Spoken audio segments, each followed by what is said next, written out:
And away we go, maybe. Oh yeah, what's up, you guys and gals? Nick Mayfield, King of the Hills 34, the diss track. How you guys doing?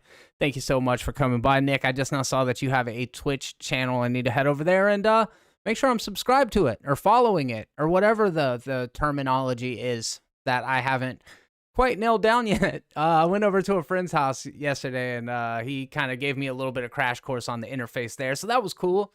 Learning, as we go, and that's the best that I suppose I can do. I don't know, man. I'm tired. Just throwing that out there. I'm gonna bring the energy up, but I had like one of those insomnia nights last night. It's like up, dude, and my back's sore. Like every time I turn it, it pops. But the good news is that we got movies and TV to talk about for sure. I went and saw Venom on Thursday afternoon. I'm assuming that you have seen Venom or you're just not all that worried about spoilers because we are going to discuss this in depth. I talked a little bit about it on Thursday night after I saw the film, and I really want to discuss the thing. There's a couple of things that I really want to dive into. So we're going to do that, and we're also going to discuss What If Episode 8 and where the finale of the What If series is headed to. And that's basically what this live stream is going to be dedicated to, is breaking down Venom Let There Be Carnage, as well as episode 8 of What If, where we're at so far, where we think things are headed. And yeah, I do appreciate you stopping by to hang out. If you haven't, do me a favor, take a second to click the thumbs up button. It really helps out. And as I mentioned just a moment ago, I do have a Twitch channel. You can check out Movies Are Terrible on Twitch. And do me a favor and click the follow button. I just now got to affiliate, but I'm a long ways away from partner. Affiliate's just like, good job, you did something. But partner's where I'm trying to get to. So hook it up if you're not over there already. We have a good time. A little bit later today, probably, I'm going to go live and watch some videos, maybe some new Rockstars theory videos, or maybe like what was I looking at earlier on the ramifications of the post-credit scene in Venom, or something about what the finale for What If looks like. I don't know, but we're gonna have a good time over there. We've got some stuff planned, so if I do go live, it'll probably be around 1 o'clock. But I will post in the community tab and let you know if I do. What's up, Patrick McCabe?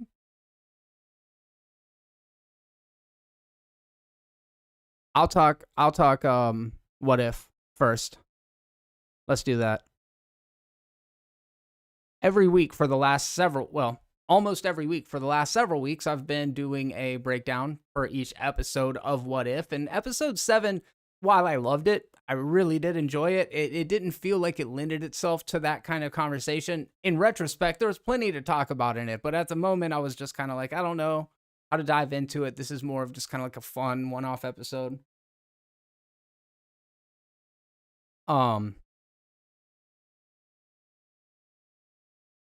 But episode 8, this is like the thing we've all been waiting for, right? So episode 8 is titled What If Ultron Won? It kind of follows the events of what happened in Age of Ultron. And in this particular episode, Scarlet Witch is not in it. Just throwing that out there. I always get Black Widow and Scarlet Witch mixed up when I'm talking about it. Like, I know the difference, but Black Widow's in it, and Hawkeye is in it, and they are kind of the last of the Avengers left. Hawkeye's got himself a nice Winter Soldier type arm. He's got some really sophisticated tech as well. A lot of his arrows are like things that we've never seen used before. Granted, now they've got like Chitauri tech and, all the Stark tech and some other tech. Like, there's a lot of, state-of-the-art stuff going on. So maybe it's not that weird, but I really enjoyed the episode following these two characters. I mentioned it in the review that I did with Holden. I feel like there was another interesting opportunity with the Marvel Cinematic Universe. Like, obviously, Kevin Feige did it right. I don't think there's any question of that. But if you asked me, Jeremy, how would you do the Marvel Cinematic Universe? I'd be like, I'd start out with the Agents of S.H.I.E.L.D. movie that starred Black Widow and Hawkeye.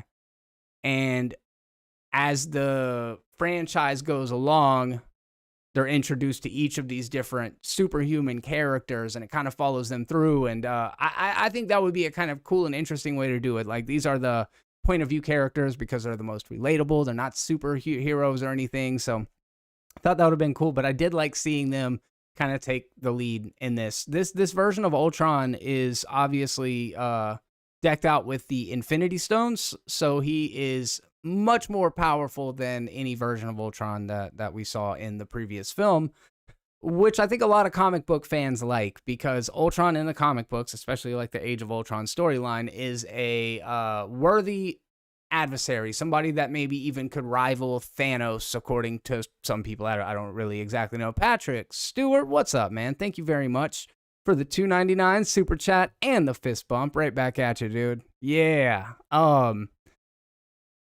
Were Hawkeye and Widow the only people even alive anymore? What are they even fighting for? Yeah, that's kind of a fair question. It's interesting.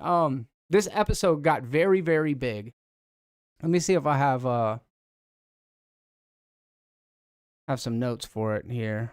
Matter of fact, I know I do. Let me pull that up real quick, and I can kind of break down some of the things that are happening. So, it opens up with all of the Ultron robots in pursuit of Black Widow and Hawkeye, and Hawkeye comes out kind of looking like Robin Hood. He's got the cloak on, and he's just taking these, I don't know what they're called, Ultron bots. I'm sure I'm not going to get at least one dislike for that one. Black Widow's all up on a motorcycle looking like a badass. But yeah, I don't know exactly what they're fighting for. I think that's a very good question. They're just fighting. They're like running around like, I don't know what else to do. Let's fuck these robots up. They kind of gave Black Widow like a little bit more of a snarky Marvel comic book character disposition, I suppose, this time around, when she gives Clint, his arm, or like offers his arm, and she's like, give you a hand. So, or maybe she doesn't say it, but I'm like, oh, that's so out of character. But I see why they did it, is because it is against type. And speaking of which, we kind of see what the origin story of this episode is and how Ultron came into power. And yeah, dude, he's a badass. He's a badass. He's a much different version than what we saw in the comic books.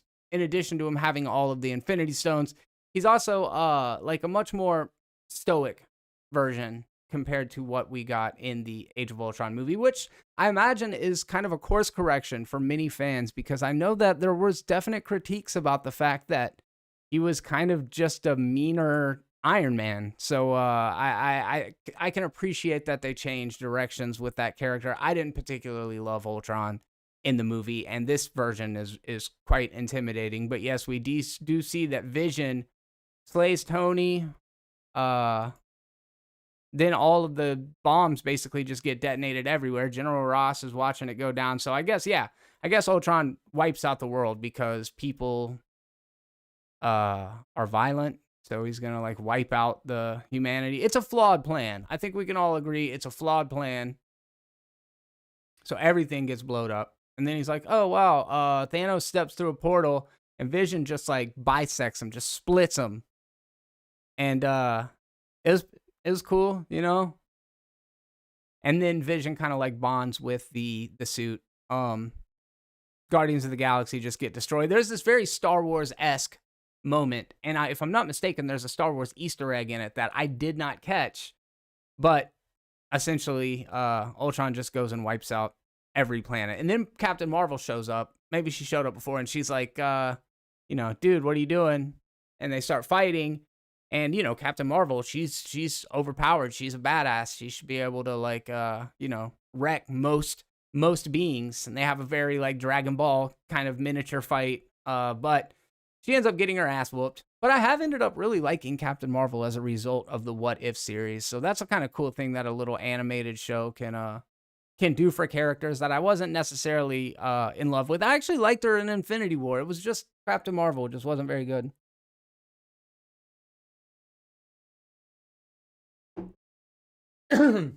I guess she kind of whoops his ass for a minute, but then he's just like, nope, and they just destroy everything. It definitely looks like something out of Star Wars. You see like 6 or 7 planets all blow up simultaneously, and now Ultron is the only one left in the whole galaxy.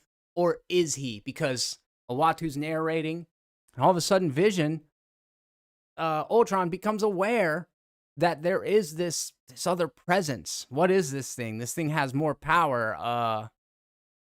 I'm going to go try to acquire that power. So he finds out that the Watcher exists. So now Ultron and Doctor Strange, Dark Doctor Strange, are aware of the Watcher's presence. And at the end of this episode, obviously, is when Strange is called upon, and we realize that, yeah, Uatu's going Nick Fury, and he's putting a team together to try to fight off Ultron and save the... Not this universe, because this universe is fucked. But I really like all that, like, prism stuff. Like, Uatu's kind of hidden away in those, like, almost like a crystalline little fortress. And Ultron just, like, fucking breaks his way in, and it's super cool. Like, their fight throughout this episode is some of the best action that we've got in the series so far. It's definitely the most, like, epic. And I mean, we got some really good stuff with Captain Marvel last week and Thor. So I was like, still, this upped the ante. I thought it was really impressive. And yeah, I think it's a cool concept. So then Clint and Nat are walking through the archives, and she mentions something, I believe it's her, about Raiders of the Lost Ark. Maybe he says it because they're that big, storage facility. And they're looking for the information on how to find Zola. And the Watcher's, like, very tensely watching the situation, realizing that they might not pull it off. And he is so close to intervening, but all of a sudden, they end up finding it. All of a sudden, Nat ends up just happening to go to the right box and pulling it out. But at this moment, it occurred to me that the Watcher is us. We're the Watcher, right? Like, he's watching it. He's kind of talking to the screen. You know what I mean? I like it. I think it's a cool episode. She sees the Red Guardian shield. She grabs that, and they do find out that Zola kind of holds the key to defeating Ultron. But yeah, when Ultron breaks in and it's just like, I came here to mess you up, you're like, oh shit. And when they start fighting, there's several Easter eggs in this episode. I haven't taken a look at the list yet, but I do know that there are a couple of shots in particular that make Ultron look very much like Galactus.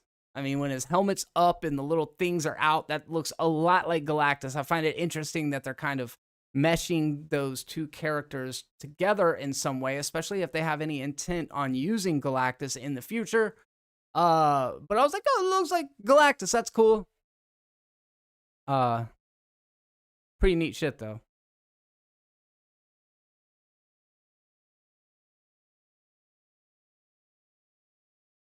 So they hijack one of the Ultron bots with that kind of USB arrow that Clint had in the original Avengers. Haven't seen him use something like that since then that I'm aware of. But they're able to download Zola's brain into one of these robots, and they also shoot its legs out, which was pretty cool. They're like, "Yeah, we don't want you getting away anywhere." Clint uses that freaking that net arrow, which is super cool. But there's a shot of all of these like Ultron robots running at them, and they're on all fours at a certain moment. And I don't remember seeing that from the movie. Maybe it did happen, but I thought it was an interesting little visual thing. Squad, what up? Timothy. TMS SMT. Oh my God, I'm on fire. Daryl, what up? How you guys doing? Mark McKeever in the chat. Hope y'all are doing well this morning. Ibrahima. Okay, it's always suck. Ibrahima.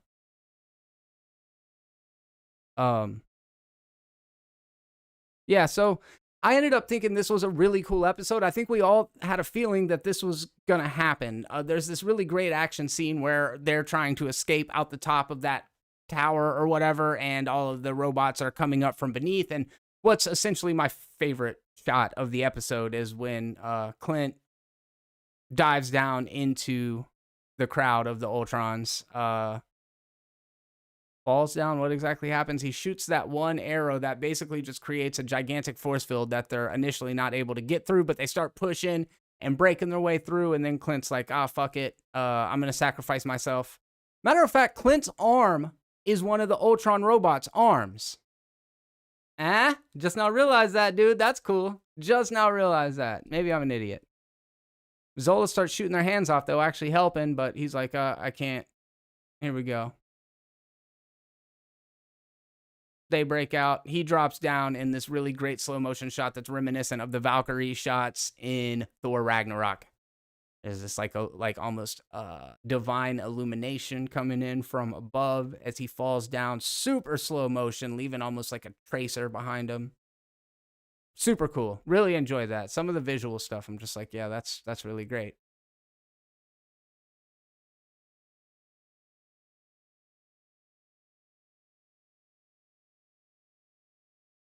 Tomorrow War 3 months ago. Oh, yeah. That's actually a really good point. I didn't think about that. Did not think about that.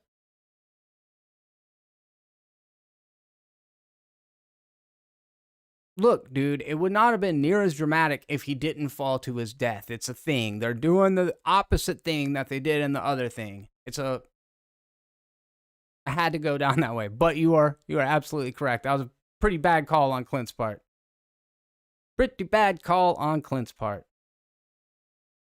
Shooty, fighty. I really like the way that the multiverse is represented in What If. I think that the color schemes and everything are really, it's cool. And you're starting to see that cohesiveness between the portrayal of the multiverse in different mediums, which we will come back to in just a little bit. But there's starting to be this overarching thing of phasing in and out of realities, and it's happening more and more, and not just in one show or one movie, or it's spreading, and I think that's pretty cool. It's they're definitely an exciting time to be a comic book fan, and in particular a MCU fan, because they've just now got to a place where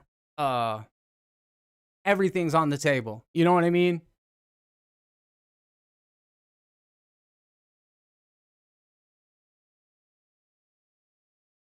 Everything's on the table. They're just getting so crazy with it, and you never know what to expect. You never know who's going to show up where, and that's cool. I don't know how much longevity there is in that before people are just like, all right, you've done it all.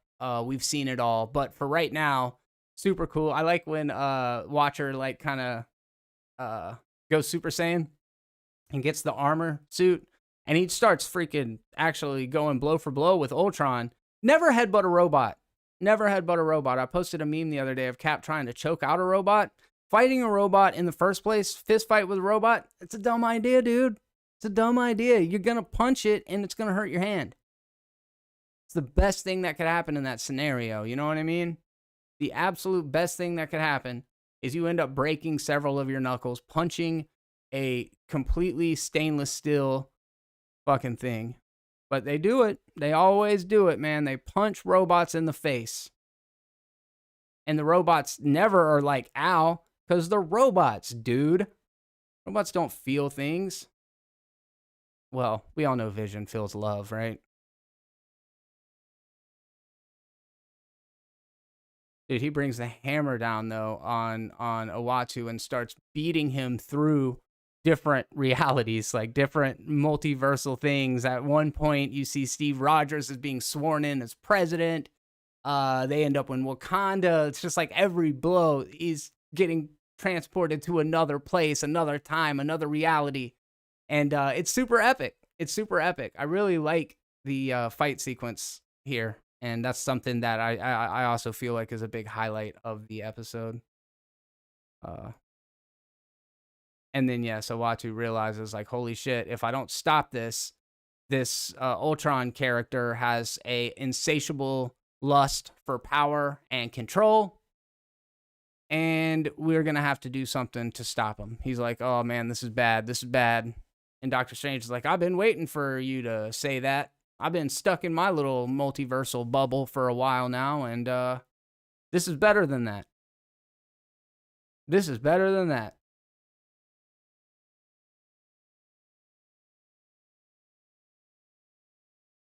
I'm so interested how much impact this is going to have on future movies, you know?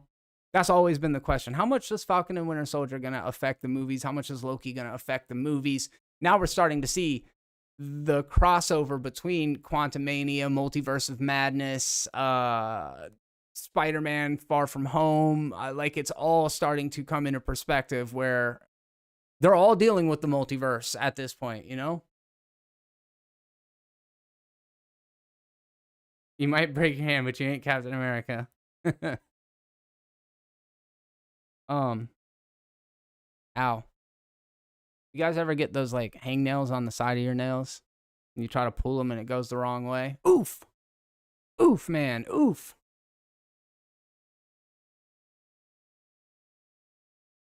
Ready for the Mario movie? It'll be fine, I'm sure. Multiverse of Madness starts with Gauntlet Ultron showing up after defeating the Watcher and Avengers from What If universe. That would be wild. That would be wild. I mean, Multiverse of Madness is going to have to tie directly into No Way Home, right? And then where does WandaVision tie into this? Because the book, I forgot what it was called. Not the Necronomicon, but like she was reading through it at the end, and that's like a very Doctor Strange based thing. Man, what was the name of that book? I don't know. So Screen Rant has a handy dandy little list. And look, I'm real with you guys, dude. I could just go through here. Darkhold, thank you very much. Oh my God, I'm on fire. That is exactly right. The D-hold. I appreciate that. I feel like the MCU shows all touch on what might come, but were unfortunately designed to be missable. I kind of agree with you, and I don't know that I would land on the side of unfortunately for me or for the companies, but I think you're right. I think the idea is we don't want to isolate audiences that haven't seen this stuff, but they know that they should see it because their friends are telling them they have to. So like I think you're right. I think they've crafted a way to both make it essential, but also not. Oh, I saw The Saints of Newark last night. Is that what it's called? The Sopranos prequel? Really good, man. But another mobster movie, like a lot of stuff we've seen before. But that's not what we're talking about. We're talking about every Easter egg in episode 8 of What If. What If breaks tradition by continuing last week's cliffhanger. It doesn't break the tradition of barraging fans with MCU and Marvel Easter eggs. Let's talk about some Easter eggs, you guys. Hawkeye's metal arm, number 1. Yeah, just now notice this. Oh, but I could just be like work this into my regular conversation, right? Like I could have this list open over here. And I could be like, yeah, and I really like the part where Age of Ultron comic inspiration. And you'd be like, that sounded very unnatural. Where is he getting this information from? And I'll be like, I just knew, dude. I read comic books. What can I say, dude? But I don't do that. I'm honest with you guys, man. And I don't know if that's, you know. I don't know nothing. Let's see. Patrick McCabe. Wait. Nick Mayfield, seen some Professor X rumors in the Multiverse of Madness? Juicy if true. That would be juicy. For show. Patrick McCabe, Doctor Strange is going to be crazy. WandaVision, Loki, What If, and No Way Home are all set up like they built the original Avengers movie. Yeah, absolutely. Mini Saints of Newark was cool. Felt like a Sopranos episode. Ton of Easter eggs from the show. Yeah, I really liked it. I'm glad you checked that out. It was good. I have a friend who reads a lot of comic books. He's from the 60s, grew up with that stuff. You know what's crazy? I've never seen The Sopranos before. Saints should have been a mini-series. The pacing was off and didn't feel like a movie. It was great to hear that Sopranos theme again. Yeah, there were way too many dangling threads at the end. It feels like if they want to make 3 or 4 more movies, they actually could. You're 100% agree the pacing was off. When it was over, I was just kind of like, what the fuck? But hey, you know who else might have felt that way? everybody who watched the finale of The Sopranos. You know what I mean? That was like a big dividing moment in television history. But when it was over, people were like, what the fuck? And I ain't even seen it, but I know. King Dingaling. Holy shit, for a split second, I thought they brought Galactus in, then realized I was wrong. So did I, dude. So did I. That's exactly what I was thinking. Christopher Branch in the chat. Good to see you again, man. It's been a little bit, I feel like. But glad you were here today. So yeah, Hawkeye's metal arm, as well as this new cloak, as well as a new cloak. Hawkeye also comes with a stylish metal arm that even Bucky Barnes would be proud of. Why would Bucky be proud of the arm? Whatever. Episode 8 doesn't explain how he lost his limb in the first place, but the injury could be a nod towards Avengers Age of Ultron. In the 2015's opening Hydra assault, Hawkeye is hit with a laser cannon, almost killing him. Had Hawkeye been standing a few millimeters to the side, the blast would have taken off his arm instead of gashing his stomach. This could be another change between the MCU timeline and What If Episode 8 universe. Well, what do we think about that? That's cool, I guess. I would not have thought about the Age of Ultron thing being a possible cause of it. Age of Ultron comic was inspiration for the Ultron episode. It seemed like this might have even had more Age of Ultron nods and was indeed more of an Age of Ultron than what we got in the movie, which was like more like a Day of Ultron. You know what I mean? Day of Ultron. It's like the long night on Game of Thrones. I thought they meant like 10-year storm, you know what I mean? They're like, winter is coming, the long night, the night king, winter is coming, the long night. And then you're like, dude, they just meant like a long night. Like maybe it was dark for 2 hours longer. It was just like a long night. Very disappointing. Very disappointing stuff. Caleb Richardson, what's up, dude? Day of Ultron.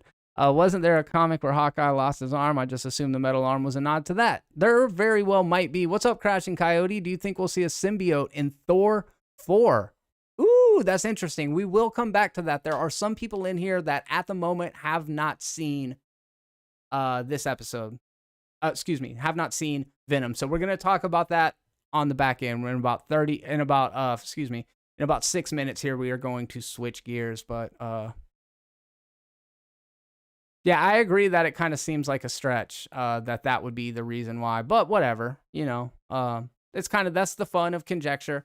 Avengers Age of Ultron gave the broadest possible adaptation of the Marvel comic it was based on, but what if Episode 8 dares to animate the story more faithfully? Earth's apocalyptic landscape is much closer to how Ultron's attack ended in the source material, including the survival of both Hawkeye and Black Widow, but Ultron's total victory over mankind never came about in live action. I didn't know that. That's cool.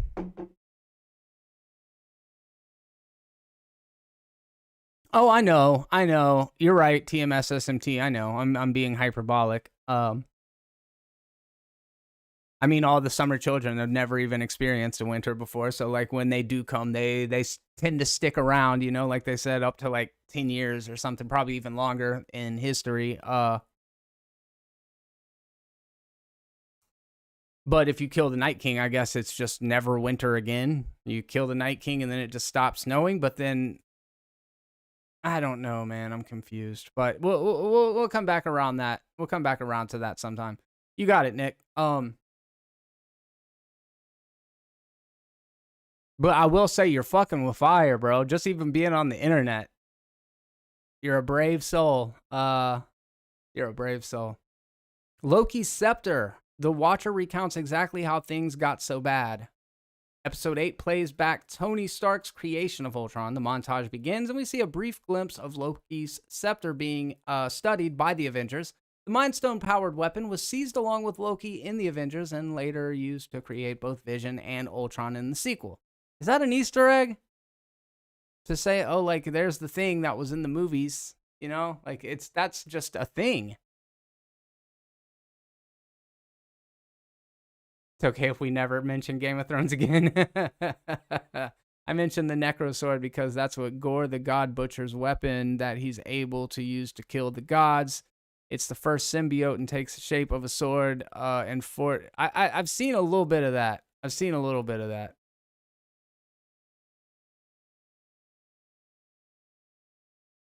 Tony Stark's suit of armor around the world. Tony Stark has many famous MCU quotes. Genius, billionaire, playboy, philanthropist. I am Iron Man. How do you get to go to the bathroom in the suit? Just like that, ominously making eyes towards Loki's staff. Tony repeats his most famous line from Avengers, Age of Ultron. I see a suit of armor around the world. Again, like some of this stuff, I don't think it doesn't hit like an Easter egg. It's just like you're just saying things that happened. You know what I mean? I don't know how you define an Easter egg, though, if I'm being honest. I thought it was like hidden shit. Then there's an MCU montage in the episode. The Watchers recap shows scenes from the live-action MCU and previous What If episodes. In order, there's Ultron awakening, Hawkeye aiming an arrow at Thor, Hulk's university rampage, the Avengers assembling in New York, Tony Stark's convoy being attacked in Afghanistan, the Nazi attacks in World War II, and Thor channeling lightning through Mjolnir. Mjolnir. Dude, late night last night, I'm telling you. Brain's fucked up. Episode 8 then switches to Ultron presiding over his army in Ulysses Klaue's shipyard base, and finally the birth of Vision, which uses almost identical direction and framing as the android's debut in Avengers Age of Ultron.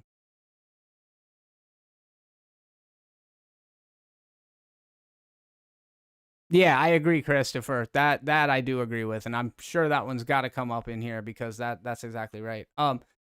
Tony Stark's nightmare come to life. So if you guys remember his vision in Avengers of all of the team being fell, that actually comes to reality in this particular episode. Complete with Cap's smashed shield. So yeah, they're definitely saying like it happened in this What If universe. Tony Stark death, number 427. Tony Stark died and died multiple times during his live-action MCU career, and What If has taken the trope to ridiculous levels by finding new and exciting ways to kill Iron Man almost every other episode. Yeah, he's died a lot. From poisoning to impalement, Sorry about that. From poisoning to impalement, What If has not been kind to Robert Downey Jr.'s likeness, and Episode 8 adds a new demise to his ever-increasing catalog. This time, Tony Stark is a victim of Ultron's apocalyptic nuclear blast. I would love to see like the slapstick version of that where Ultron just like turns around and farts like what's his name? Ass Man?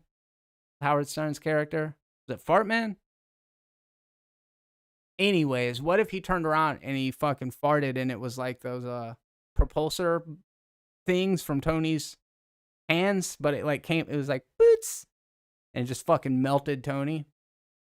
I think that would be cool. I'm not sure how fans would think.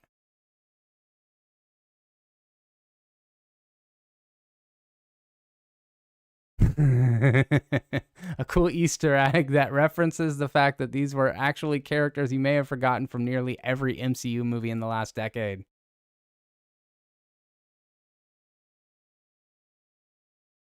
General Ross cameo. We seen it. We watched the episode. We know. Destroyed Avengers Tower. Saw that in Loki as well. Only somebody rightfully pointed out that's not the Avengers Tower. Somebody else bought that tower from the Avengers. I'm like, well, the former Avengers Tower? Can I have that?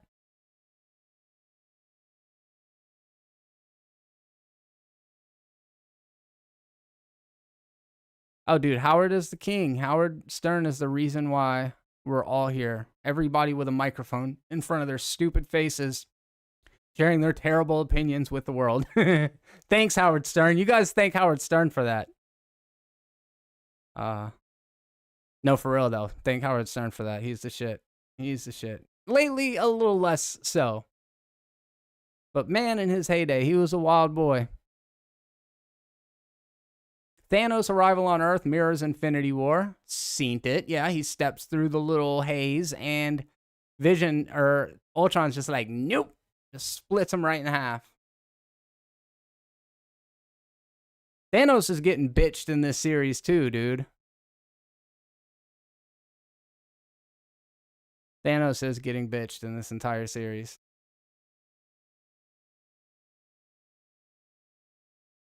Oh, this is kind of funny, though. You know how Thanos' whole thing was about balance, you know, killing half of the Earth, wiping out half of life and half of the civilization, and then Vision just splits him in half? Didn't think about it. But that's kind of cool. He split those resources in half.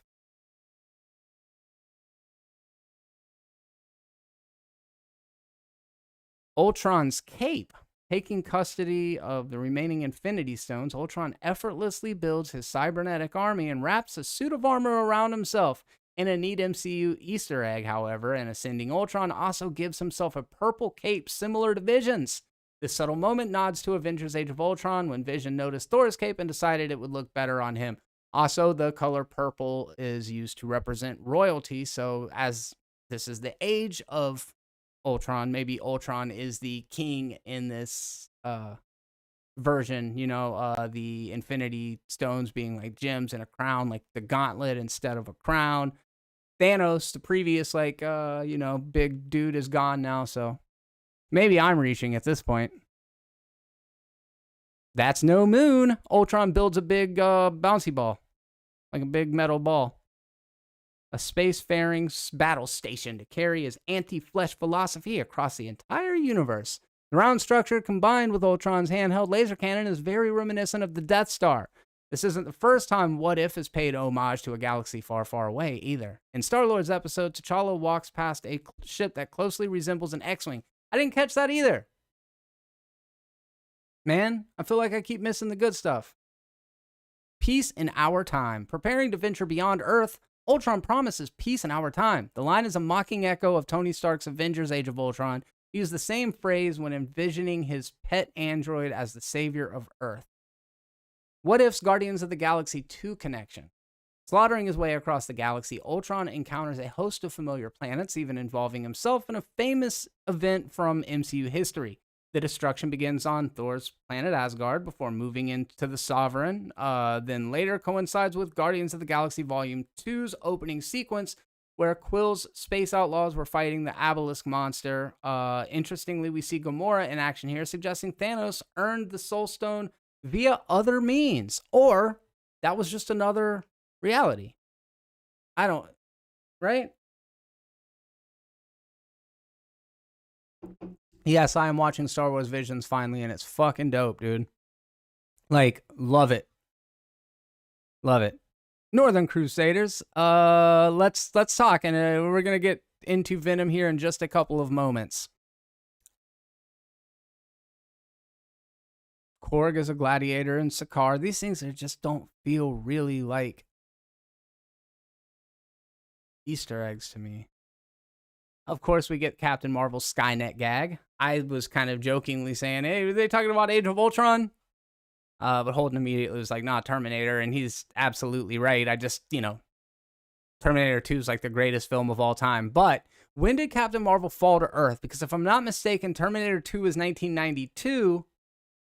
She came back to Earth, so she wouldn't have seen but the original Terminator. I see. She didn't know it existed.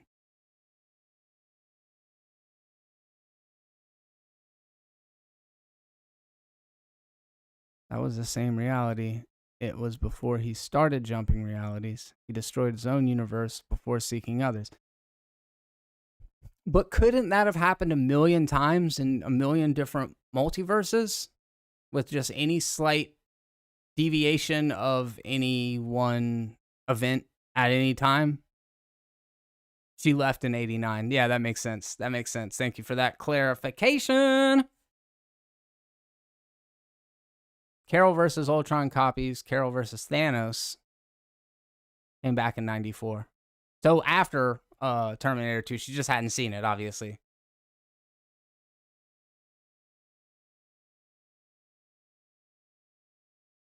Oh yeah, Captain Marvel tries to pull the stone out of Ultron's head, which is cool. Obviously as a nod to what happened in Infinity War. That's another one that I did not catch. Hawkeye remembers Indiana Jones. We kind of touched on that one. Red Guardian Shield kind of touched on that one. Death Star plans. Similarity between Ultron's ship and the Death Star may be intentional. Hawkeye collapses exhausted and despondent after failing to find anything of use in Russian archives. In a neat Marvel Easter egg, he complains the Death Star plans are not in the main computer. Oh, I didn't catch that. Yeah, Disney owns everything. I get it. You know what I mean? Like, oh, great. Now, Ultron can sing fucking I Got No Strings on Me. Great. We get it. Bucky Barnes references Mickey Mouse. Big fucking deal. We get it. Disney owns everything. We're going to talk a little bit more about Venom 2 here in just a minute.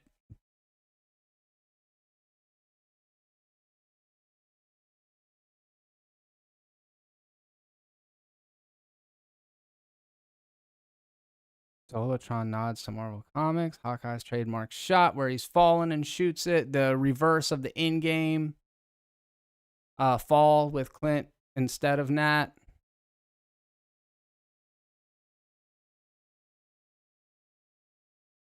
At one point, Ultron says, oh, but anything is possible in the multiverse. And dude, I've been saying this. I've been saying this exact same thing for years now with Terminator and with Marvel, with back to like any, if you introduce multiverse and you introduce time travel, then all of a sudden yes, she did, Patrick McCabe, and I am so fucking glad to hear it. Oh fuck, I lost it, dude. What was I just now talking about? Roll it back.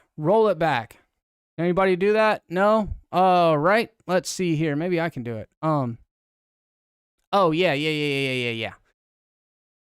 Once you introduce multiverse and you introduce time travel, then nobody can ever claim anything as a Deus Ex Machina. And everything that does work can be held onto and treated preciously, where everything that doesn't work can be discarded. And anytime a writer needs to get themselves out of any situation, they just flip the switch, dude. Oh, we went back in time. Don't worry. You know what I mean? Oh, we just now stepped through another multiverse where this same thing wasn't happening. So, like, it's a get out of jail free card for screenwriters. Time travel and multiverse. They're so paradoxical and, like, defy our basic understanding of physics and time and fucking everything, right? And I don't dislike movies that use it. It's just, it's like, how many times did John Connor have a Terminator? You know what I mean? Like, it just, at some point, it's like, Skynet was supposed to do that one time, and then when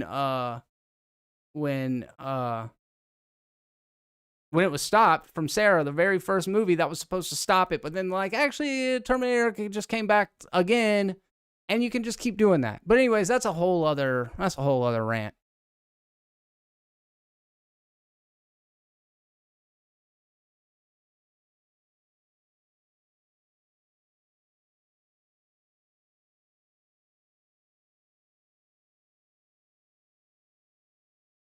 That would be cool if he showed up. Ultron becomes What If Galactus? 2 shots of that.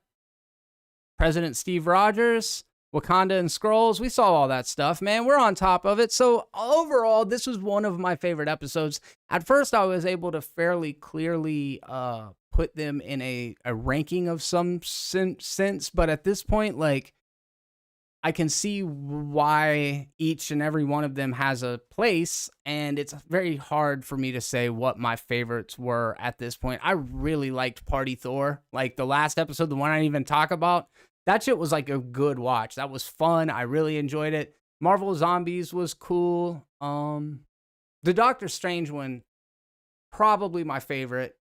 The Doctor Strange and then Party Thor. Those are my 2 favorites. Oh, dude, no. The one with Killmonger in it was fucking dope, too. Maybe that was my second favorite. I don't know, man. But you get what I'm saying. Like, at this point, it's hard to, like, rank them. But this was a really good episode. I can't wait to see where things end up in the next episode. I'm curious. I'm kind of like hedging bets at this point. Is Thanos going to show up in it? Like, how does Peggy Carter fight Ultron? That's another thing I want to know. I guess if Black Widow and Hawkeye have been doing it no problem for undisclosed amount of time, then I'm sure, Captain Carter could hold her own. But there's just something funny about that. Strange, Killmonger, and Ultron, my favorites. Yeah, I mean, it's hard to deny that those ones are all lit. Those ones are really good. Oh, thank you, Nick. I appreciate that. And that's funny you said that, because there is absolutely elements of all of those things in it. That's pretty on time, dude. That's pretty good.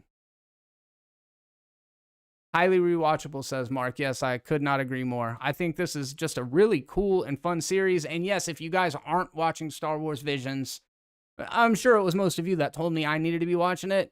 But it's cool, dude. It really is cool. I like that they're using Star Wars lore and expanding the universe. It's the thing we always talk about that they never fucking do.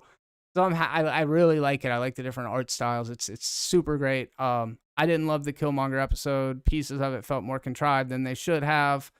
I think Holden brought it up a couple weeks back, when we almost first started. It's these truncated episodes make it really difficult to get the emotional nuance that you need to make these kind of stories like really work. But they're cartoons, like that's what that's diminutive, and I can acknowledge that. I just don't think they're made for really, really smart people. Oh, fuck. Did I just say that? I mean, you guys are clearly smart. Me, not at all. Not at all.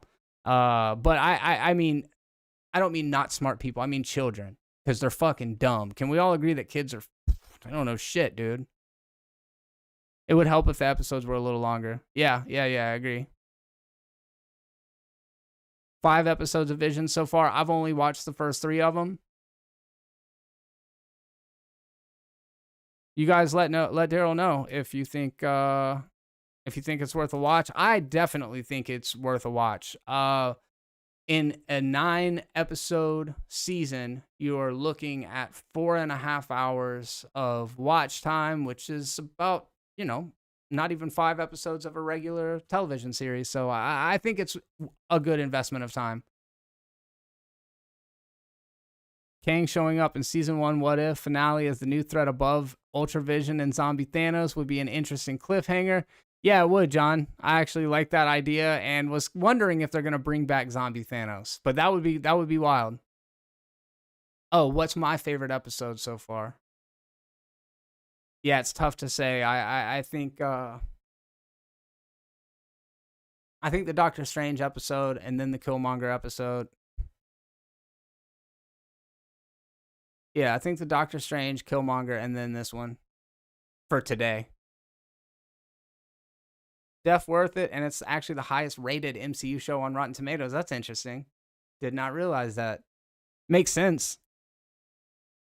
Because the people that are watching it obviously are, interested to start out.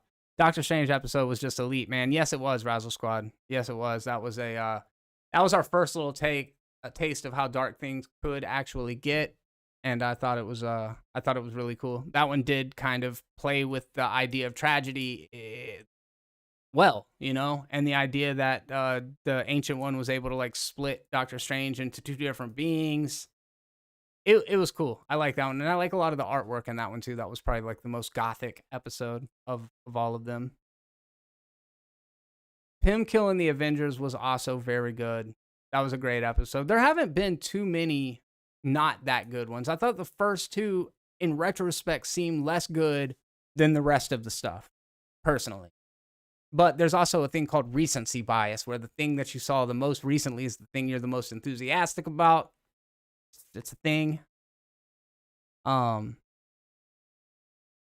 Check your bias. That's all I'm saying. Check your biases. All right, whatever. Yeah, check out What If. And now we're going to switch gears to the thing that I've been really looking forward to talking about. So, on that note, I want everybody very clear on what's happening here. I am about to take my pants off. I'm going to get comfortable. Then I'm going to talk to you guys about Venom 2. As if you've seen the movie. Yes, that is correct. I'm talking to you as if you've seen the movie.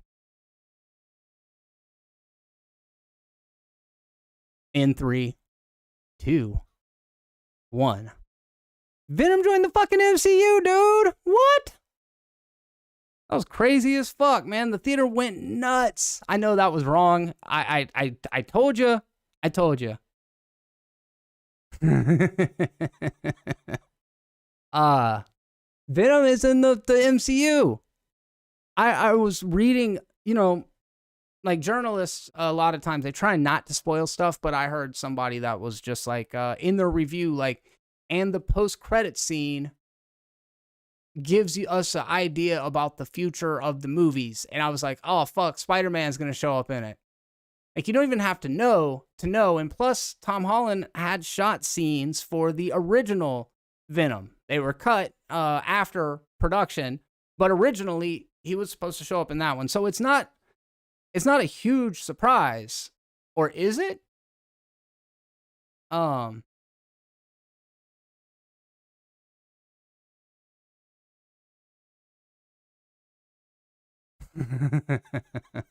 Dude, fucking crazy. So the movie, let's talk about the movie first, and then we'll all get into like what does this mean? Venom 2.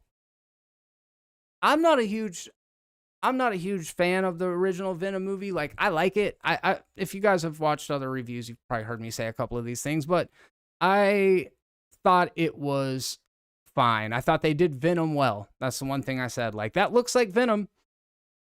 They didn't really do Eddie Brock in a way that, like, Tom Hardy is fucking phenomenal. That take on Eddie Brock is not anywhere in the vicinity of what I would have envisioned Eddie Brock to be. I see Eddie Brock, I think Dolph Lundgren, right? Like, he's got the fucking, flat top, military cut, blonde hair, big muscular dude. It's kind of weird that he like worked for a newspaper, but you know, whatever. I loved that character in the 90s. I was like 10 years old when Venom first came out, and I was like, oh, he's like Spider-Man, but he's all toothy and shit. So I was a big fan of the comic book character. When I saw the movie, I was like, nah, that ain't it. Like, he looks good, but that does not remind me of my interpretation of the character. The tones waffles between, is it supposed to be campy or is it just a byproduct of bad writing? I can't tell. Eddie jumps into a fucking lobster tank and starts eating a lobster raw. And I'm like, what? Like, it's just weird. The wigs are terrible in the first one. It's not a great movie. It's not a great movie. The symbiote violence or action at the end was a little bit incohesive, not cohesive. Anyways, I say all that. I shit all over that to say the second one was all right, dude. I thought the second one was pretty good.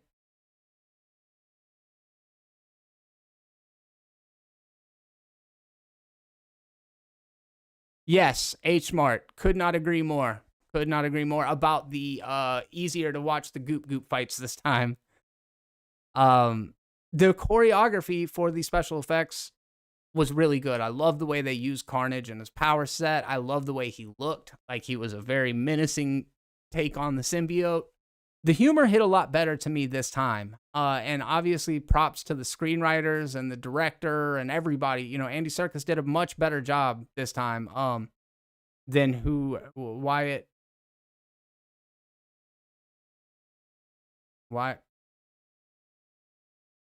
The guy that did the first one. Rupert Wyatt? Is that it? I don't fucking know. I forgot. Andy Serkis, of course, we all know, starting off as a close collaborator with Peter Jackson in the Lord of the Rings trilogy, Planet of the Apes. This guy is one of the most pivotal figures in the world of mocap performance. He directed Mowgli that came out on Netflix just a couple years back. He's very talented. People really like him. He's in the Marvel Cinematic Universe. He was a great pick to direct this movie because he takes those special effects experiences and implements them in a way that elevated the movie.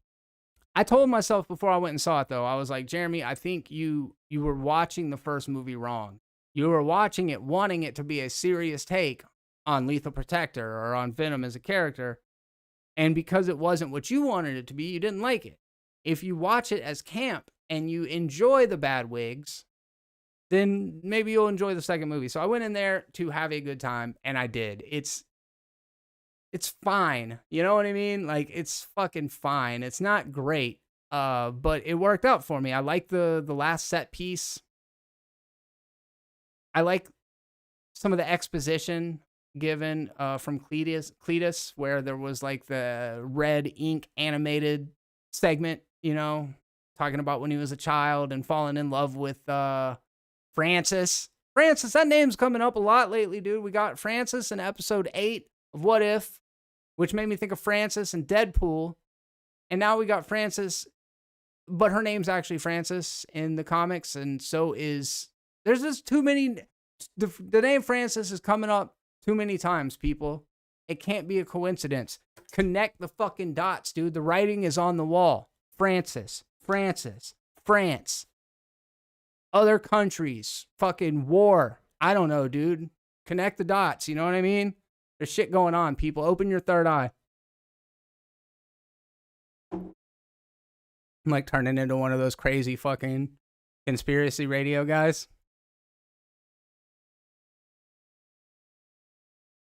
Yes, it was amazing, Razzle Squad. It was amazing. Fuck this guy and just eat his head off. That was like one of the last lines in the movie, dude. And Michelle Williams looked like a smoke show in this movie. Not that that's like a big deal or anything, but she's aging nicely, like a fine wine. Wig's much better too. Woody Harrelson's too, man. There were some Natural Born Killers vibes in it, I thought, which I loved that movie. So seeing Woody Harrelson just kind of embrace the hokiness, the camp of the character, and he knew what kind of movie he was in, and I appreciated that. Yeah, I liked the relationship between Eddie and Venom even more. I like the redesign of Venom. It's subtle, kind of like the 2014 Godzilla compared to King of the Monsters Godzilla. There's like little tweaks in it, but I like the new one better. It's a good look. I heard, those fucking toolboxes like Geeks and Gamers and all these other fucking loser anti-SJW cancel culture fucking YouTube sites was like, oh, Venom comes out as gay now? Venom is gay? And I'm like, dude, if Venom does not suck a dude's dick in this movie, I'm going to be so disappointed. Needless to say, I mean, he got head. Get it? But he kind of does come out as gay, I guess. He kind of is gay, I guess. And to be honest with you, I loved it. I wish he was gayer. I wish he was gayer, dude. LeFou, I wish LeFou was gayer. I wish I just wish... It's so stupid, dude. So Venom gets loose from Eddie, and he goes to like a rave, and he goes up and does the like coming out speech and shit. And it's funny, dude. I got a laugh out of it. I didn't take it seriously. I wasn't like, oh, Venom gay confirmed. You know what I mean? Like, who gives a fuck? Like, who in their right mind cares? How could you... Look, if it was in the first movie and somebody was like, oh, that's not my character, that's not my version of the character, I might be more apt to forgive them. But everybody knew that the rom-com elements between Eddie and Venom are the best parts of the movie. That's the best shit in it, you know? And even in the trailer, they're like, those two need couples therapy, you know? So it's just like, it's an allusion to that, but I don't think it really means that he's gay, and if he is, good. fucking good. Finn and Poe are not gay enough, bro. Not gay enough. Crashing Coyote, it's not gay. It's okay to love your friends, people. Yeah, agreed. Venom is an alien. Why would he care about fucking gender at all? Let alone sexual preference. He likes a dude. He likes a fucking dude. He's an alien. It would already be far off for him. Yeah, that's very fair. We worried about who Venom has sex with? Oh, dude. I'm not worried about. I just want to see it. That's all I'm saying. Some kinky Venom on Venom shit. I mean, look, guys. I think if there's one thing we can all come together about symbiotes, and I forgive the pun, but, you know, they're all fluid.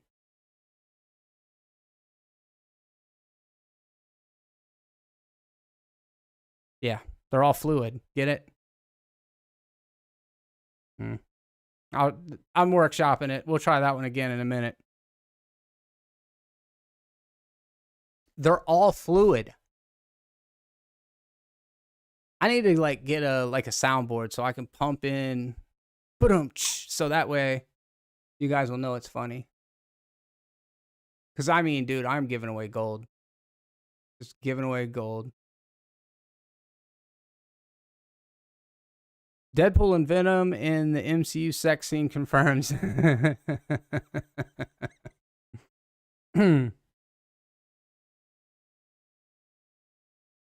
Yeah, I kind of like that idea, Crashing Coyote. I do feel like there would have been a cool R-rated cut in this.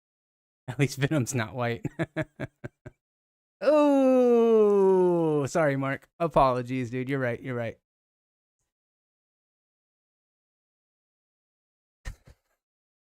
Oh, dude, so dumb.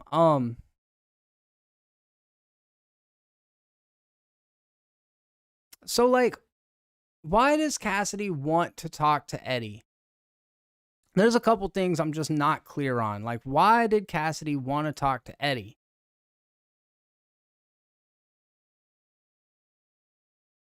I'm not real sure. That's something I was thinking about. Like, I know he was like asking for him at the end of the first one. I don't know why.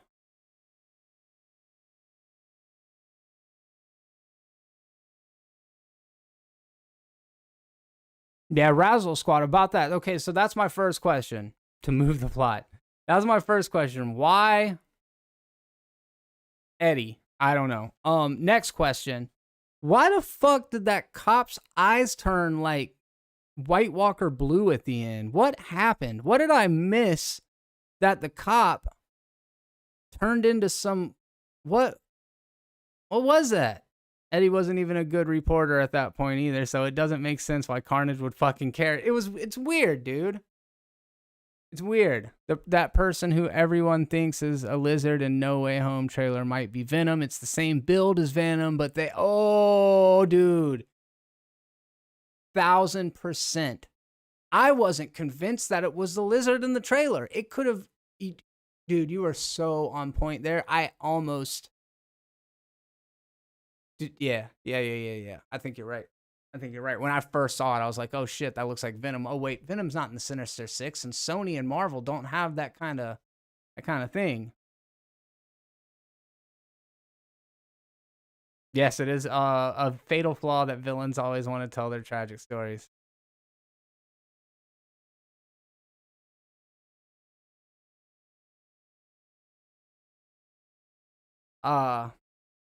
All right, why is the dude's eyes blue?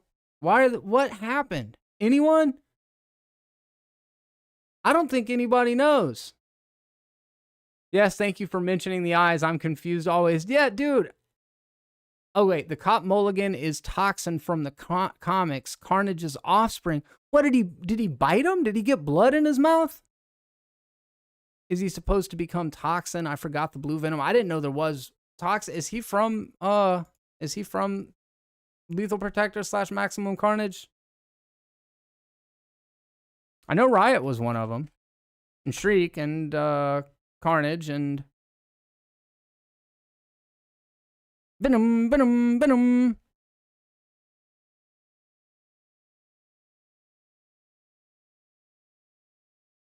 Toxin, yeah, okay. I'm looking at him right here. Blue Powerade mixed with Venom goop. That actually makes a lot more sense than whatever actually happened. They ain't gonna know what hit him. Wow, Toxin looks like a really crazy Spider-Man in this image that I'm looking at, but okay, I didn't know that was a character. Venom versus Carnage #2. Yeah, I didn't know that was a thing. Okay. So Toxin. What else? So then the movie happens, and it was fun. I enjoyed it, but I was like, Victoria, we need to stay. I know there's a post-credit scene in here. And I was like, it's a definite Spider-Man tie-in. I didn't tell her that. And then we get there, and like Eddie and Venom are on a tropical beach, paradise, you know, hotel getaway or whatever. And Venom starts talking about how he has like, you know, billions of years of inherited ancient knowledge that he got from his home planet of symbiotes or whatever.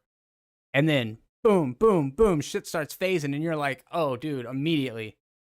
It's a fucking multiverse.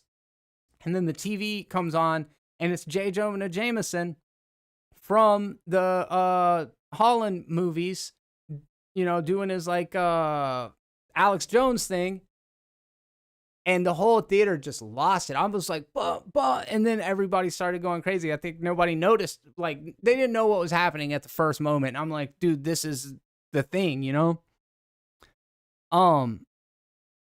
But then Spider-Man shows up on the screen, and Venom's like, that guy. I don't know what he said. That guy, that dude.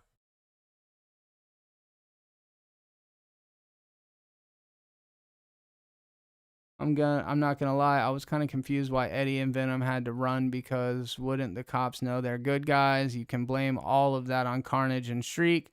They wanted to the Dark Knight it. Yeah. Somebody clear up the thing about how Venom, what is that? Because Venom's race of their alien planet is so old, they hold some sort of knowledge that means that Venom fought another version of Peter somewhere. It's confusing, man. It's like a get out of jail free card. They can literally do anything at this point. It's a ballsy move though, man. It really did look incredible. That was one of my favorite shots. That guy. Lick. Oh, okay. It's exciting. I like Venom, the character, and I like Tom Hardy, the actor. I really like all the stuff going on in the Marvel Cinematic Universe. I don't know how this all works out. Back in the 1990s, Marvel was going bankrupt, if not already filed for bankruptcy. I'm not 100% sure. This is my abridged version of the history of how all of this happened. But in order to make a little bit of money, they ended up selling off their most profitable characters, being the X-Men and Spider-Man at this time in the 90s. Those were the two biggest like marquee titles they had. Avengers and shit weren't popular when I was growing up. I mean, like, I saw those comics and I was like, they're kind of dumb. I like the X-Men. Because X in anything in the 90s was cool. Just, I don't know if you knew that. You put an X in it, the shit's automatically cooler. So they sold off all of their big assets. They sold off Spider-Man, they sold off the X-Men, and that kind of like saved them from bankruptcy, I suppose. But when they did that, that means they had to start their cinematic universe with characters that were kind of perceived as B-list, right? So Fox took X-Men, Sony took Spider-Man, Marvel purchases Fox, X-Men comes back home to Marvel / Disney Evil Corporation. But we love Marvel, but fuck Disney. But Marvel's all right. So Sony then, actually before the acquisition of Fox, Sony makes an exclusive deal with Marvel that they're going to basically like loan out Spider-Man they split the money that they make off of it somehow. Not exactly sure of the specifics of it, but Marvel has creative control of Spider-Man in the Spider-Man movies. However, Sony gets to, I guess, have final cut, right? Like decide, hey, is this okay to use them or not? It's a very collaborative thing. And I think both studios have done pretty well for themselves off of this deal. Well, when the first Venom movie came out, it wasn't a proven commodity. A lot of people were very uncomfortable with the idea of having a Venom movie without Spider-Man being able to be a part of it. It's fucking weird, but we went and we watched it, and that's probably another reason why I had a problem with it. But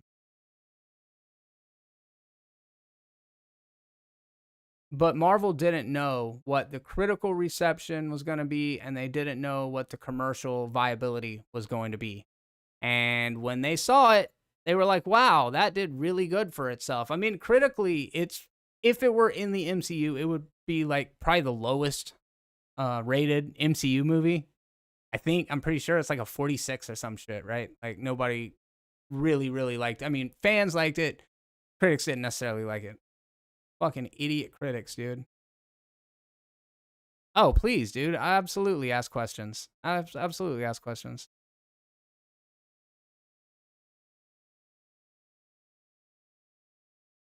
I can't imagine them bringing Carnage back, but like so many things that I could never imagine are happening.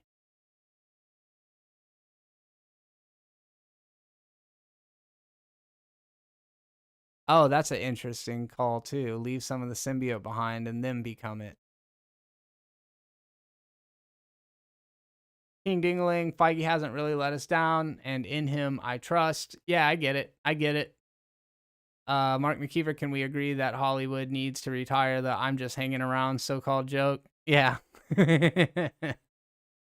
Sorry, finally listened to the fans. Sony finally listened to the fans. They could still take their ball and go home if they wanted to, which is still worrisome. Yeah. But now they're even more in bed with each other because now that deal, which was exclusive to Spider-Man and his Rogues Gallery, because we did get Mysterio. Dude, I don't know how it works because you couldn't get Mysterio into the MCU at first. But the MCU could come into the Sony universe, i.e. Iron Man or Doctor Strange or whatever. So now every Marvel comic book character that I can think of are owned by Marvel and Disney, and in a way that's as it should be. Yes, Marvel should kind of own their characters as long as they are taking care of the creatives that, made these iconic characters for them. But it's like Dash said in the original Incredibles, and I've said this before, and I know I might be being a little bit of a downer for people that are like really enthusiastic about all these movies, to which I am as well, right? Like I went and saw the first showing available for Venom. I go see Shang-Chi opening night. You know what I mean? Like I love this shit, but I do think it's worth mentioning that like when everything's special, nothing's special. And I feel like bringing the X-Men into the same universe as the Avengers just kind of diminishes what any of them are, right? Because like you got Johnny Storm in the Fantastic Four. He's a fire guy. His power is fires. You got Pyro in the X-Men. Is there a fire guy in the Spider-Man shit? I'm sure there, but my point is the power sets become redundant. It just like there's too many. Like, are there even room for any human characters in these movies anymore? Like, I don't know, man. To the point that was made a minute ago, though, Kevin Feige does really good work. I just the thought of critical mass is something that often crosses my mind, and it's getting so big and so unwieldy and so not focused. Like there was this clear through line through phase 1 all the way through the Infinity Saga. It's like you get on and you go through this direct, straightforward narrative thrust. With the multiverse, I mean, it was visualized in Loki. Like there's all these branching different timelines, different paths you have to go down, and for the person that's not as adventurous to walk off of the main path to find all these little diversions, maybe it's going to get to be overwhelming for them. But I'm very curious to see what they do with Venom. I really believe that you're right, that is not Lizard, that is Venom showing up. And that's awesome. Like, I really like the idea of that. I'm curious how the tones of those two movies are going to mesh.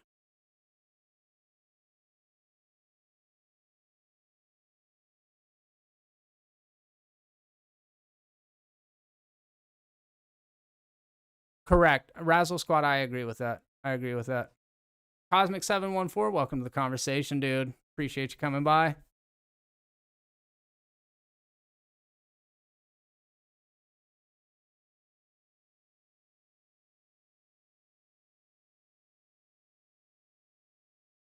I like the fact that Venom was short as well.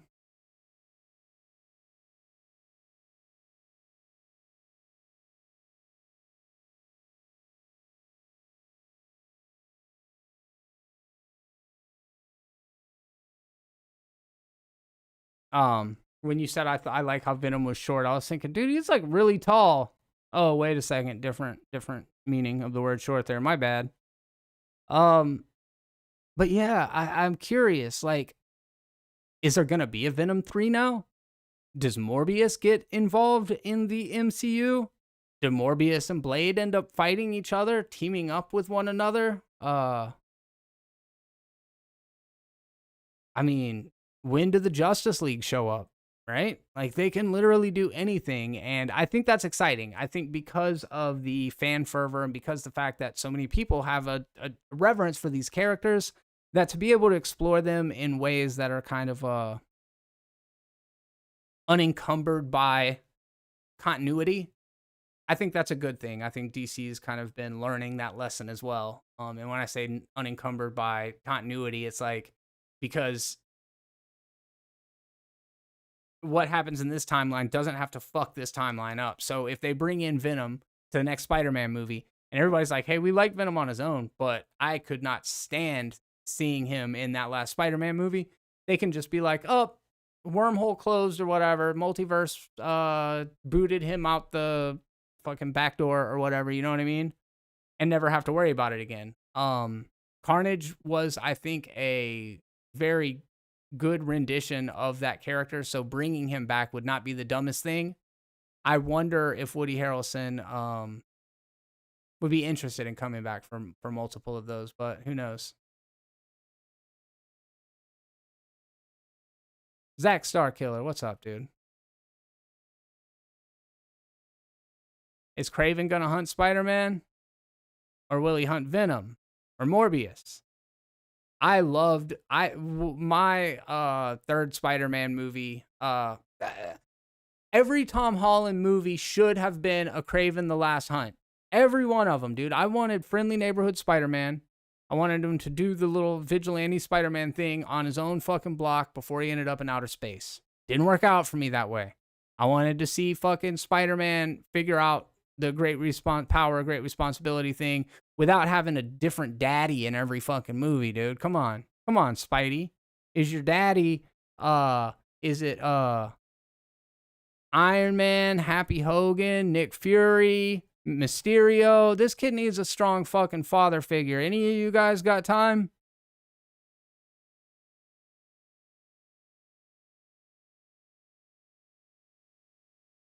I am super excited about Halloween Kills. Very excited.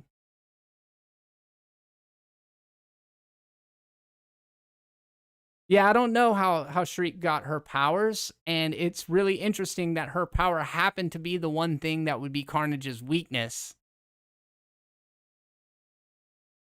Shang-Chi for me, but glad you enjoyed Venom, Zach. Yeah, Shang-Chi so far for me as well.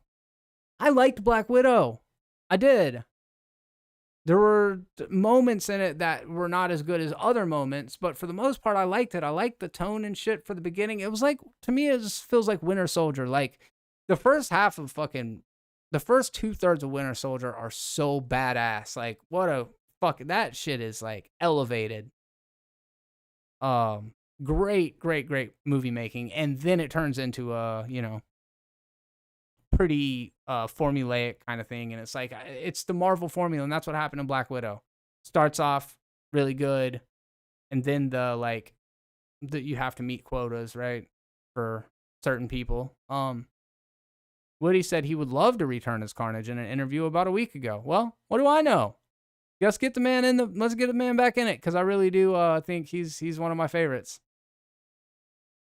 Seeing Halloween Kills early on the 12th, early screening. Try not to spoil it for you, Jeremy. That is appreciated, and you don't have to rub it in, Like, nice little subtle flex, dude. We get it. You get to go see Halloween early on the 12th. That's fucking awesome, dude. Hell yeah. Last Night in Soho trailer, but God, it looks like fun. I cannot wait for that movie. That is most anticipated. Probably Dune and One Night in Soho are my most anticipated for the rest of this year. Black Widow did come out at the wrong time. It was a good movie that just, didn't quite fit where it should have.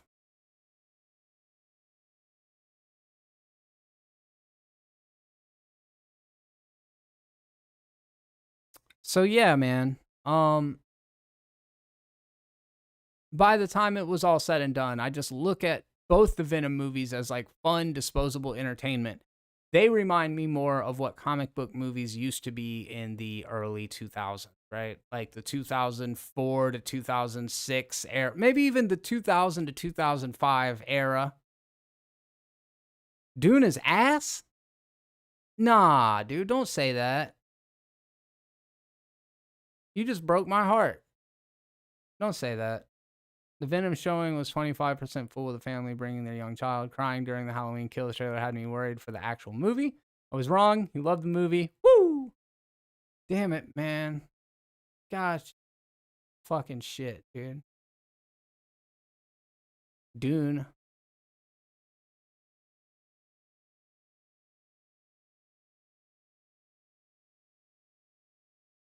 Fever Dream episode of the 90s Spidey cartoon. All right, I can see that. I don't know if you watch Sean Chandler's channel, but he calls them Taco Bell movies. Yeah, I know Sean. You probably knew that. I actually don't watch his content very often, but I love he's great. He's a great content creator. He calls them Taco Bell movies. What's that? The like dark and gritty 90s comic book movies. Thought it was good, but at this point, with all the multiverse hype, the movie was just an hour and a half long epilogue to the mid-credit scene.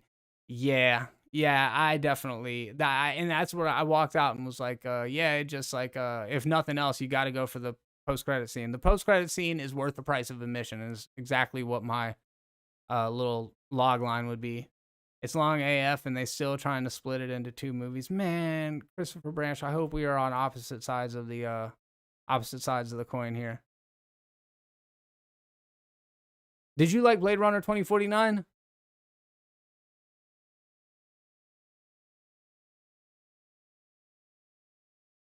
It's entertaining but stupid. Food tastes good, but it's bad for you. Okay, yeah. I see.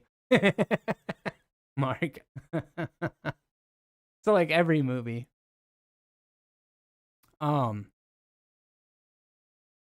St. Estes.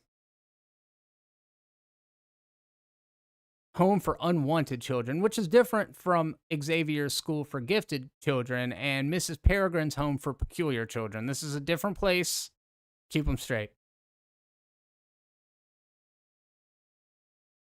Cletus spent his childhood in St. Estes' Home for Boys after he murdered his grandmother and mother, just like in the movie. The only real change here is the addition of Francis and Home for Boys becoming the more inclusive and grim Home for Unwanted Children. Did someone say mutants? Okay, somebody asked this a minute ago. Francis mentions at one point in the film that her mutation is getting worse.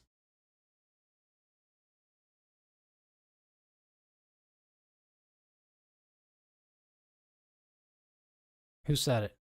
Who fucking said it?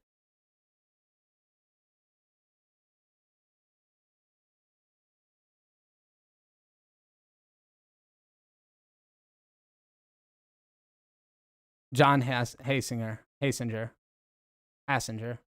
Yeah, I think it was you that brought it up a moment ago. and you are right to assess the mutant side. It sounds like mutations were being used in there. In the comics, she can also fly and manipulate people's emotions. Oh, so she's like Banshee from the X-Men. Got it. Not when she's a symbiote, obviously, but just the screaming powers, or Siren. Isn't Siren a character?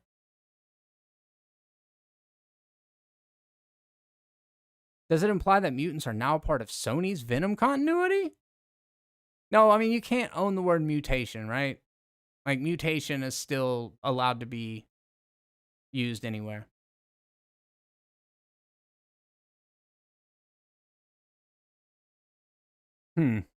Uh,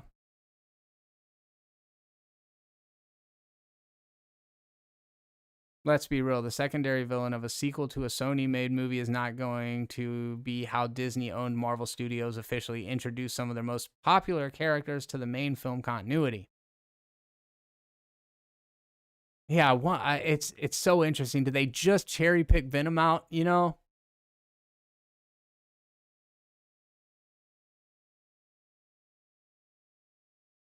I'm confused again. We're not.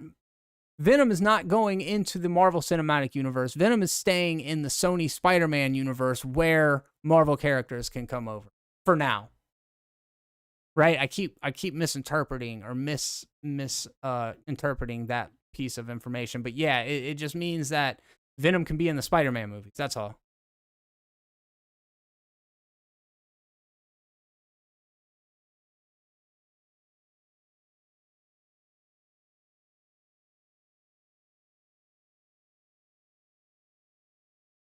Okay. Yeah, Blade Runner 2049 is legitimately my favorite movie in the last 15, 20 years. Like, for sure. Aside from the movie itself, this is the first movie since COVID started that the independent theater I was working at bringing in 100 plus for every showing. It was packed. It was packed when I went in there. Why is Daredevil trending?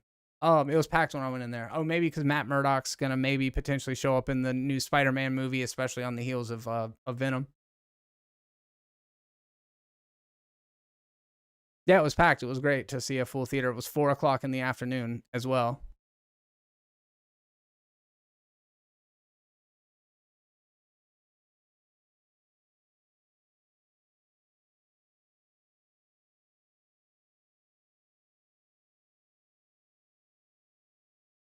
Yeah, didn't Agent Venom join the Guardians there for a little bit? I like good films, not fast food, but those esoteric films aren't always good just because they're different. Hey, dude, to each their own. Victoria was just like, there's too many, and I understand there's too many just like long shots of, you know, Art Deco or whatever, you know, like very leisurely paced movie. It's all about the atmosphere, the ambience to me, the world building. Like, I just like to be up in it.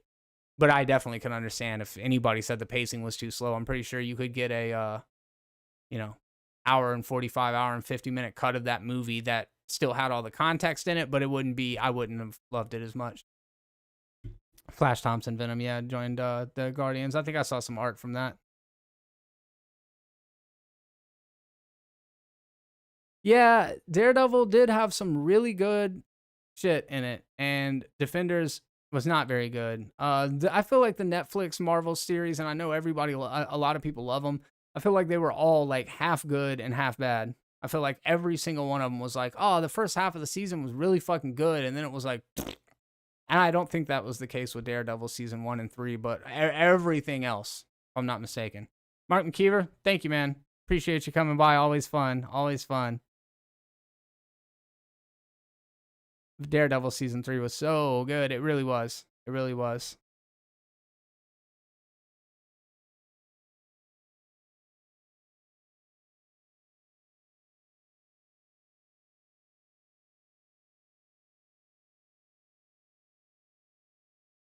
Eddie Brock loves Eddie Murphy. The shirt jacket combo that Eddie wears for most of the film is identical to Eddie Murphy's costume from Beverly Hills Cop. I didn't realize that. Did not realize that. There's a lot of use of red and black in the Venom 2 movie. From Eddie's helmet, which is red and black, to Michelle Williams' coat when they go out to dinner, to Cletus's jacket when he's doing his thing. Like the sports car that they drive is red and black, and it just comes up over and over again. Oh yeah, dude, the Daredevil season 2 with Punisher is so good. H Mart, once Mahershala Ali's character died off, it was like, why am I even still watching this season? Like, he was so clearly the better of the two villains. That one dude was corny and fucking, what was it? Rattlesnake and Copperhead? I don't remember which one was which as far as the names go, but Mahershala Ali was so clearly the cooler of those two fucking villains.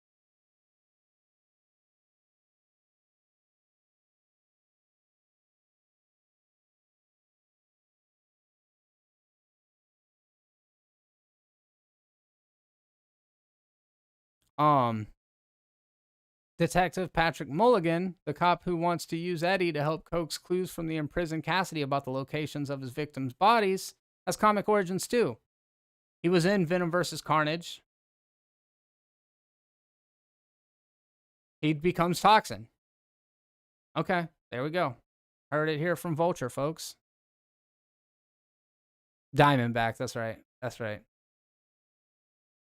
Punisher series was fire. Punisher's just he's a hard character, man. He's a hard character to fucking root for. These days. It's like the motherfuckers that have a Punisher sticker on the back of their trucks, or like police that have Punisher stickers on their shit. I'm like, nah, dude, you don't get it. You have not earned the right to use that sticker because you think Punisher's a fucking badass, but really, Punisher is a fucking monster. Is a ruthless, cold-blooded murderer, horrible, broken human being. And these people are like, yeah, I fucking live my life by the code of the Punisher. Did your wife get murdered? Did your family get murdered by the mob? Well, then you don't get to call yourself the Punisher. Don't be going out and doling out vigilante justice on fucking poor people, Mr. Punisher. John Bernthal is a badass, yeah.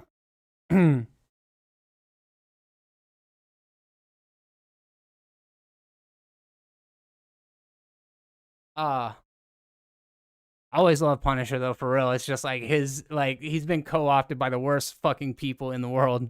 Joseph Folks, what's up, buddy? Thank you for coming by. I don't blame you, dude. I don't blame you.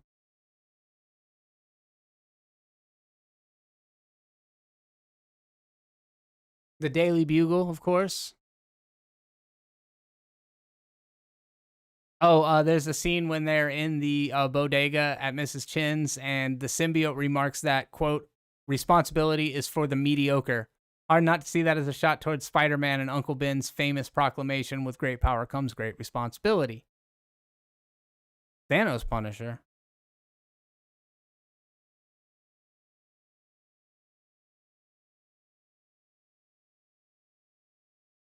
Oh, y'all are talking over my head now. I don't know. Okay, so Chris Kyle, don't even know who that is. He's probably like a mass shooter, and he probably did. But I'll Google it actually. Google giggle when you see it, the logo on people's cars. Yeah.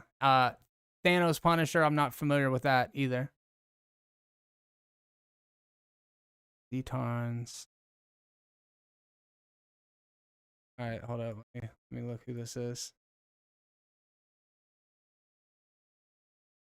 Oh, yeah. Thank you. Oh my God, I'm on fire. That's right. Yes. Yeah, I mean, the Punisher is like, it's an extreme, it's a revenge fantasy taken to the most extreme levels, and it's not okay. I mean, it's not bad to like it. It's fucking badass. Like, Punisher's a kick-ass character.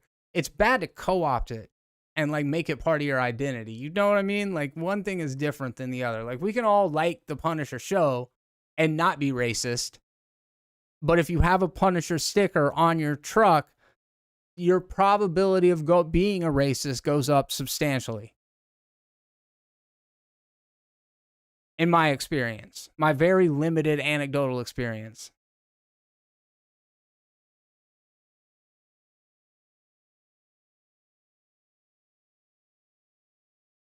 I'm a lot like Joker from the movie Joker. Oh, great. Great. One of those.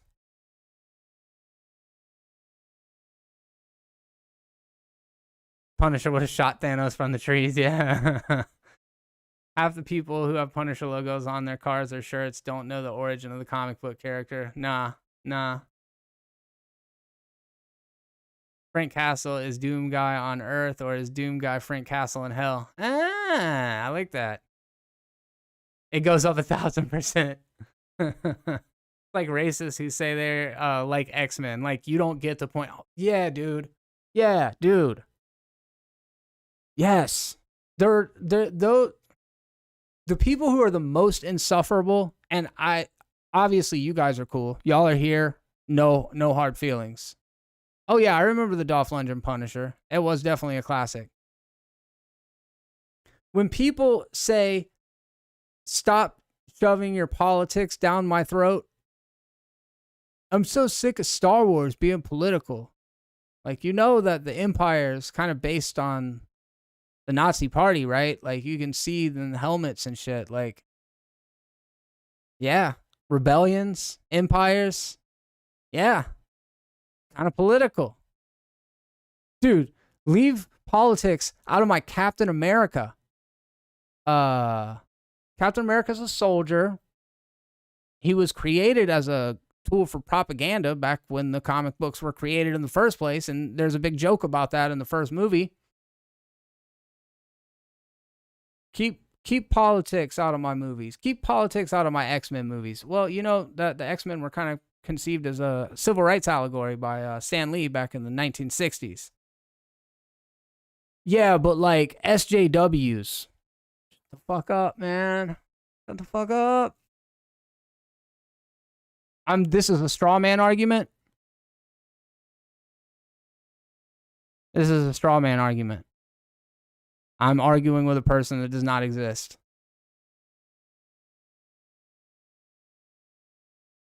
Yeah, John Hasinger, that's a 100% agree. Yeah. Right. Politics has been a part of art basically for all time. That's the thing. That's the thing. Politics used to be a thing my parents said never talk about, like religion or money. Yeah, you are absolutely. That is, they say don't talk about religion, politics, or somebody else's girl. But I guess you could throw money in there as well. That's very valid. People have become much more candid about money. I think in the last couple of years, that's become a little bit less of a taboo. Still shouldn't talk about people's women. But yes, because they divide us. Like, if we were hanging out and having a beer right now, all of us in here, we were hanging out and having a beer, and I was like, I am a, hardcore, devout, born-again Christian, and everything in my life is all about giving glory to God and making sure all of you wonderful people come to heaven with me. And then one of you guys was like, hey, I'm a Muslim. And I think we would all be cool with it, but you would know that all of us thought you were going to hell, right? Oh, sorry, man. Did you accept Jesus Christ as your Lord and Savior? I hope you don't mind spending an eternity burning in hell. Sorry, you fell out of a pussy in the wrong region of the world, bro. Your God is fucking false. See, I fell out of a pussy in the right place in the world, and my God, oh my God, what am I talking about? When society becomes a reflection of art, art is a reflection of society. Yeah, I mean, it's always been a snake chasing its own tail. You know what I mean?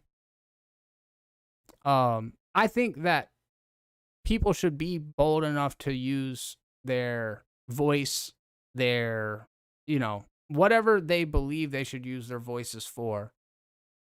I really think that we should celebrate that. So if a writer wants to include allegories that pertain to,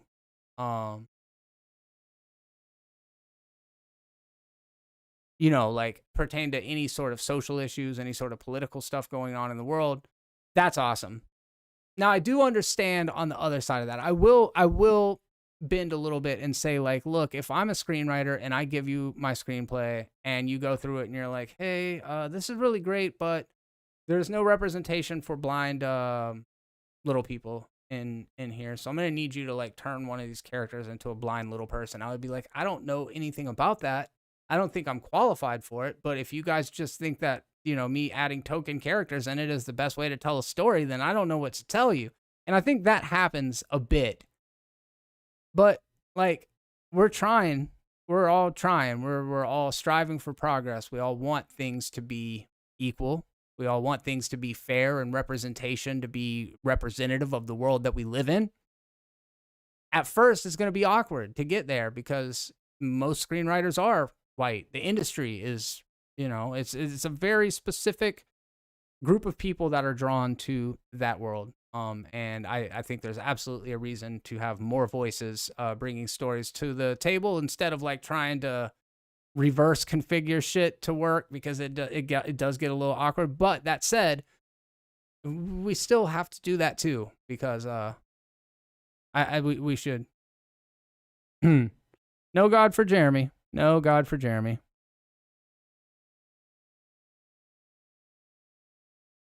There's a Jim Jeffries bit like that. Not us though. We get to go to heaven because we were born in the right country. Oh wow, that's fantastic. I like Jim Jeffries a lot. I haven't heard that. Somebody find Peter Dinklage. Yeah, dude, he's in the Toxic Avenger. I can't wait. I cannot wait. Politics are like sports teams now though, which sucks. We root for the one or the other. There's no civil discourse anywhere. Can I real quick? I want to get as political as I'm willing to get at the time. Because man, I was very invested. I remember when Obama was like nominated for president, or you know, was before he was elected. I was like, this guy, dude, this guy's gonna come along and change shit. That was his whole thing, change and change. And you know, I voted for him. And things weren't awful. Then we get the next guy in the office. I definitely did not vote for him.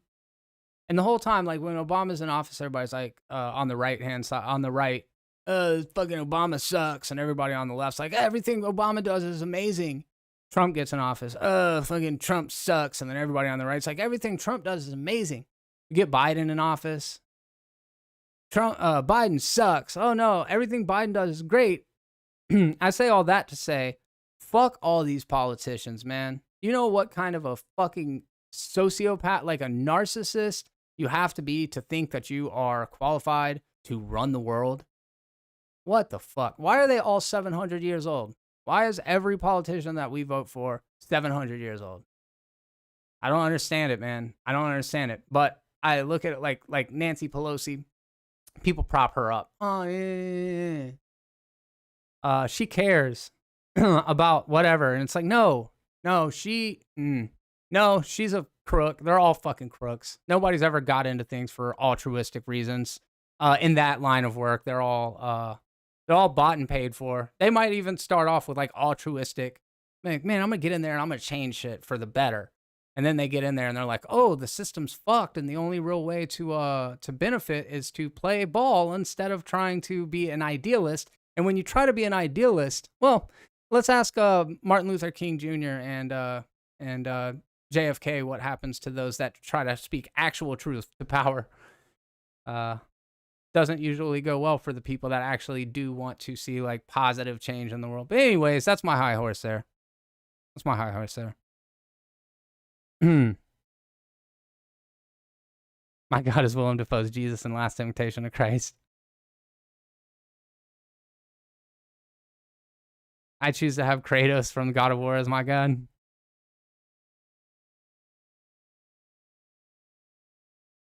Yeah, whoa, got way off there on that one. But yeah, I was just thinking like politics are divisive as fuck, and I can't imagine why we're all sitting here fighting with each other. That's the thing that drives me the most crazy about it, is that we're out here tearing each other's heads off over these people that don't give a fuck about us, dude. I don't give a fuck about us. And on that note, what else? Oh, I didn't rate Venom. I don't think I rated it the other night when I was talking about it. I haven't rated it yet. Venom is a fun time at the movies. It is a definite step up in direction from the first, I believe. I really liked having Carnage as the villain as opposed to Riot. Just, it's similar but totally different. I think they kind of honed in on the things that worked the best about the first film.